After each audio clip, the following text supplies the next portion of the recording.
nagsegregate ako at nagbandol or bandol. Ito yung aking mga kinikuha sa bandol. Yan. Hindi lang. Napakasimple.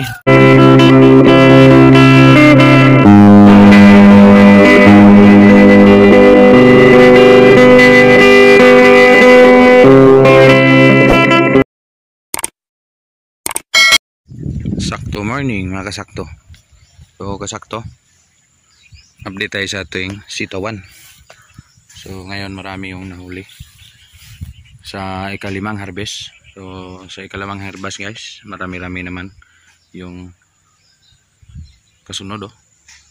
So maraming bulaklak sa ating sitawan. Yan, kita nyo.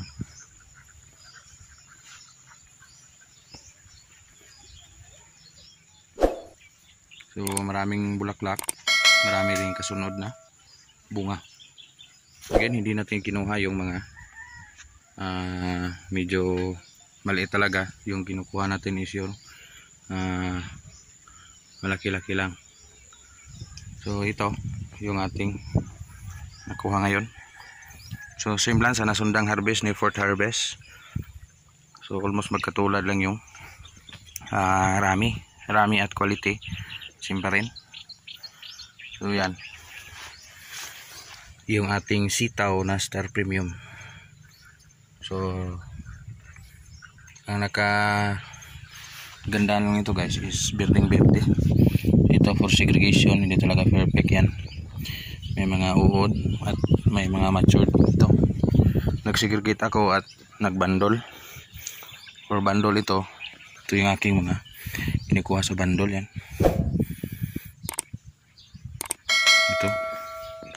So matataas at kulay berde. Yung iba malalaki pa. So hindi tayo lugi sa kilo kasi mabigat at malaki, mataas pa.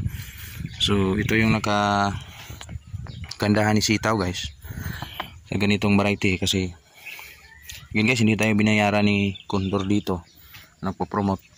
Yun talaga yung ating ginamit na variety. So sa ganitong edad, the age of 50 plus, nasa 53 days old ngayong araw na ito. So nakakuha na tayo ng pang-limang harvest. More or less kilo, nasa 20 naman to. Yung bracket papasok pa rin sa 20 kilos. So nakaraan naka 22, 32, 22. Sa third 20, 32, 22 at ito nasa 20 siguro yung bracket. So lagay na natin mga 50, mga 70. So 70 kilos ang nakuha pa natin dito.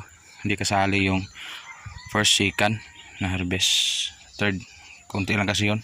Nasa 15 kilos lang lahat. Sorry, 20 plus din pala.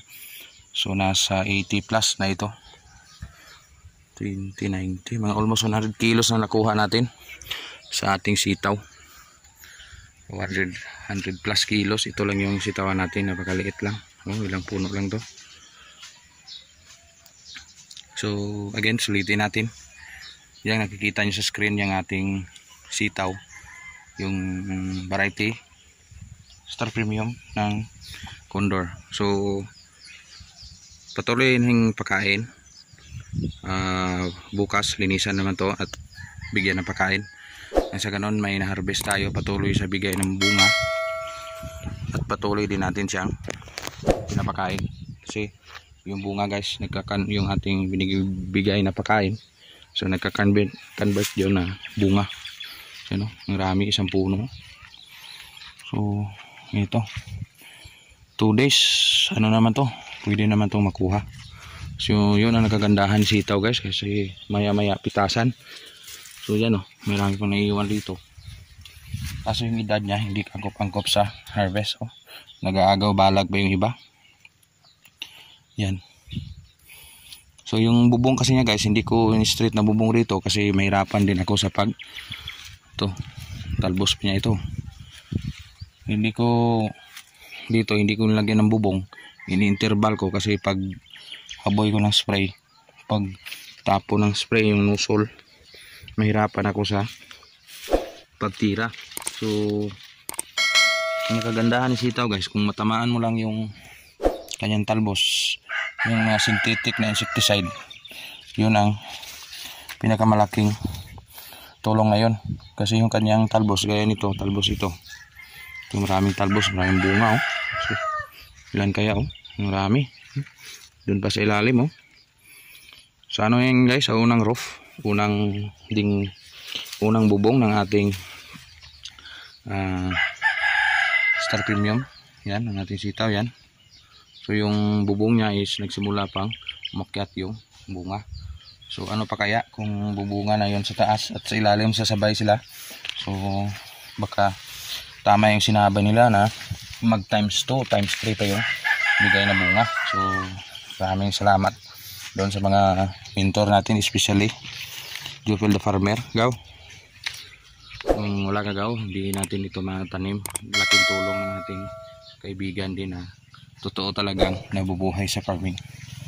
Hindi naman ako naglalahat, pero yung ibang nagbablog, nangingi lang ng tanim ng iba, sabi nila ganyan ang ginagamit, makapromote lang ka ng produkto. Sinabi nila lahat na gano'n ang sikreto, pero mali yan. Doon kayo nagbabase kung saan sila nagsusource ng income, sa vlog ba o sa totoong buhay na kinukuha nila yung income nila. So dito yung benta nito, bili pa lang natin pagkain. So pagkain din sa tanim, pagkain din sa tao, kasi araw-araw din tayo nagtatrabaho. So yun ang ating bigayan. So yan lang muna, kuting update dito sa ating area, Sitawan sa Canlaon. Yan ang ating harvest, sa panglimang harvest for segregation, more or less 20 kilos yung ating makukuha. So yan lang muna, konting update, Insakto TV, Calao City, Negros Oriental. Still magpasalamat sa kapapanood at kababagong subscriber pa lang. Salamat.